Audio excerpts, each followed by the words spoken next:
যদি তোমরা এই চ্যাপ্টারের সব আনসার পিডিএফ আর এক্সারসাইজ সমাধান পেতে চাও তাহলে নিচে দেওয়া হোয়াটসঅ্যাপ চ্যানেলে এক্ষুনি জয়েন করে নাও। আচ্ছা, ভাবুন তো একবার, পাথরেরও যদি প্রাণ থাকত, যদি একটা আস্ত সৌধ শুধু স্মৃতি দিয়ে তৈরি হতো, কেমন হতো ব্যাপারটা? চলুন আজ আমরা ক্লাস 5-এর পাঠ্য বই থেকে ঠিক এমনই একটা গল্প শুনব। মেমোরি ইন মার্বেল, মানে স্মৃতিসৌধের কথা। এই যে অসাধারণ সুন্দর একটা স্থাপত্য আমরা দেখছি, তাজমহল।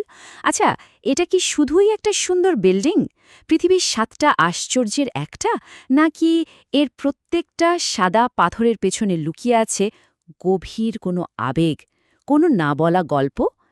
ছবিটা দেখলেই কিন্তু মনে হয় এর দেয়ালগুলো যেন কিছু বলতে চাইছে, তাই না? তো আমাদের এই গল্পের শুরুটা হচ্ছে একটা ক্লাসরুম থেকে। আর গল্পের যে নায়ক সে হলো তরুণ, ক্লাস 5-এ পড়ে। একদিন হলো কি, ক্লাসে টিচার সবাইকে তাজমহল নিয়ে একটা প্যারাগ্রাফ লিখতে বললেন। ব্যাস, আর ঠিক এখান থেকেই তরুণের মাথায় চিন্তা শুরু হয়ে গেল। তরুণের তো মাথায় হাত, তাজমহল নিয়ে লিখতে হবে? আরে, সে তো শুধু জানে যে ওটা আগ্রায় আছে, এর বাইরে তো কিচ্ছু জানে না।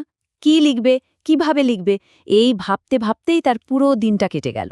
শেষ পর্যন্ত যখন আর কোনো উপায় খুঁজে পেল না, তখন সে বাড়ি ফিরে তার একমাত্র ভরসা তার দাদুর কাছে গেল। দাদুর কাছে গিয়ে সে একদম সোজা সাপটা জিজ্ঞেস করল, দাদু, তুমি কি আমাকে তাজমহল নিয়ে কিছু বলতে পারবে? তরুণের প্রশ্নটা দেখতে যতটা সহজ সরল, উত্তরটা কিন্তু মোটেই ততটা সহজ ছিল না। কারণ ওই একটা উত্তরের মধ্যেই যে লুকিয়ে ছিল একটা বিরাট ইতিহাস। আসলে তরুণের দাদু ছিলেন একজন রিটায়ার্ড টিচার, মানে বোঝাই যাচ্ছে তার জ্ঞানের ভাণ্ডারটা বেশ বড়। তিনি নাতির ওই চিন্তায় ভরা মুখটা দেখেই সবটা বুঝে ফেললেন, আর মুচকি একটা হাসলেন, যেন তিনি জানতেনই যে তরুণ তার কাছেই আসবে। খুব আদর করে নাতিকে বললেন, ঠিক আছে, বলবো, কিন্তু একটা শর্ত আছে। যদি কথা দিস যে ভালো ছেলে হয়ে থাকবি, তাহলে তোকে আমি তাজমহলের এমন গল্প বলবো যা তুই জীবনেও ভুলবি না। তরুণ তো শুনেই মহা খুশি, এক কথায় রাজি। আর এভাবেই শুরু হলো তাজমহলের পেছনের সেই আসল গল্পটা। তো চলুন শোয়া যাক দাদুর সেই গল্পটা। এখান থেকেই আমাদের আসল কাহিনী শুরু হচ্ছে। দাদু গল্প বলা শুরু করলেন অনেক অনেক দিন আগের কথা। তখন এক রাজকুমার ছিলেন, নাম তার খুররম। এই যে ইনিই হলেন সেই রাজকুমার। তিনি ছিলেন মুঘল সম্রাট জাহাঙ্গীরের ছেলে, আর তার দাদু ছিলেন স্বয়ং সম্রাট আকবর দ্য গ্রেট। তো একদিন রাজকুমার খুররম বন্ধুদের সঙ্গে ঘুরতে ঘুরতে গিয়ে পৌঁছলেন মিনা বাজারে। সে এক এলাহি ব্যাপার, চারদিকে ঝলমল করছে কত জিনিস। ঠিক সেইখানেই তার চোখ আটকে গেল এক অসম্ভব সুন্দরী মেয়ের দিকে।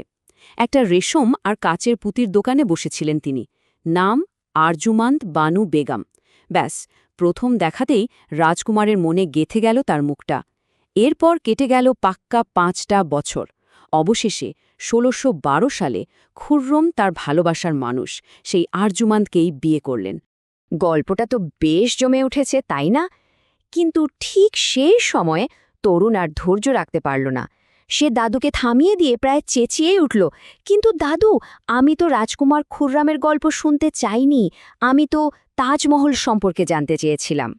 হ্যাঁ, তরুণী জায়গায় থাকলে হয়তো আমাদেরও একই প্রশ্ন মনে আসতো, তাই না? যে তাজমহলের কথা জানতে চাওয়া হলো, আর দাদু কিনা এক রাজকুমারের প্রেমের গল্প শোনাচ্ছেন। কি সম্পর্ক এই দুটো গল্পের মধ্যে? কেন দাদু এই গল্পটা বলছেন? আচ্ছা, এবার আসা যাক আসল রহস্যের সমাধানে, ভালোবাসার স্মৃতি আর তার সঙ্গে তাজমহলের সংযোগ। আসল উত্তরটা কিন্তু এই গল্পের মধ্যেই লুকিয়ে আছে। তাজমহল আসলে কোনো সাধারণ বাড়ি বা সৌধ নয়। এটা হলো মার্বেল পাথরে খোদাই করা একটা ভালোবাসার গল্প। ওই যে রাজকুমার খুররম, তিনিই কিন্তু পরে হয়েছিলেন সম্রাট শাহজাহান। আর তার প্রিয়তমা স্ত্রী আরজুমান্দ বানু বেগম, তিনি পরিচিত হয়েছিলেন মমতাজ মহল নামে। আর এই তাজমহল আর কিছুই নয়, এটা হলো শাহজাহান আর মমতাজের ভালোবাসার স্মৃতি। দাদু ঠিক এই কথাটাই তরুণকে বোঝানোর চেষ্টা করছিলেন, যে তাজমহলকে যদি সত্যিই বুঝতে হয়, তাহলে এর পেছনের ভালোবাসার গল্পটাকে আগে জানতে হবে।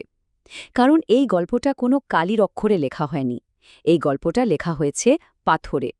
এটা একটা অমর প্রেম আর চিরন্তন স্মৃতির প্রতীক। দাদুর গল্পটা হয়তো সেদিন আরও অনেক দূর এগিয়েছিল, কিন্তু আমাদের আজকের আলোচনাটা আমরা এখানেই শেষ করছি একটা ছোট্ট প্রশ্ন রেখে। আচ্ছা, তাজমহলের মতো এমন আর কোন স্থাপত্যের কথা কি আপনারা জানেন, যার পিছনেও লুকিয়ে আছে এরকমই কোনো গভীর ভালোবাসার গল্প? আর কিছু স্মৃতি কেন পাথরের মতো শক্ত হয়ে সময়কেও হার মানিয়ে দেয়? এই প্রশ্নটা রইল ভাবার জন্য।